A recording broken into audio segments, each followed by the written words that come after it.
Assalomu alaykum, men Sadullayev Zulfir. Biz Xorazm viloyatidan futbol maktab jamoasi bu filmidan keldik va ushbu musobaqada birinchi o'rin olib chempion bo'ldik. Xudo xolasa keyingi musobaqalarda ham birinchi o'rin olish nasib qilgay. Biz kelajakda terma jamoalarda o'ynashga harakat qilamiz. Ushbu musobaqaning tashkilotchilariga kattakon rahmat. Assalomu alaykum, hurmatli futbol muxlislari. Mana 7 dekabr kunlari 2011, 2012, 2013, 2014, 2015, 2016 yillarda tug'ilgan o'smirlar o'rtasida respublika ochiq turniri o'tkazildi.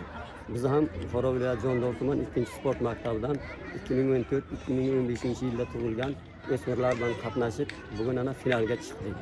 Men shu fursatdan foydalanib Kazakov G'olibjonga, Buxoro viloyat futbol federatsiyasiga, Buxoro viloyat sport boshqarmasiga mana shunday turnirlarni tashkil qilib berganlari uchun o'z minnatdorchiligimni bildiraman. Ertangi bo'ladigan final o'yinlarida barcha jamoalarga omad tilab qolaman. E'tiborlaringiz uchun rahmat, salomat bo'ling. Avvalambor assalomu alaykum. Musobaqa tashkilotchilari, ishtirokchilari hammaga. Musobaqamiz yaxshi o'tdi. 40 ta komanda kelgan. Shularning ichida Andijon viloyatidan kelib qatnashdik.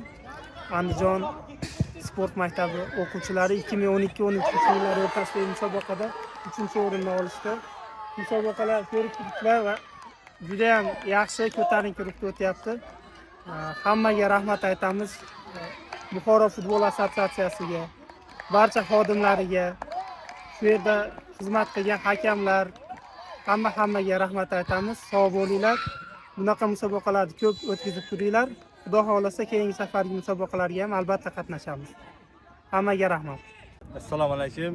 Hurmatli jamoat Buxoro Sharif.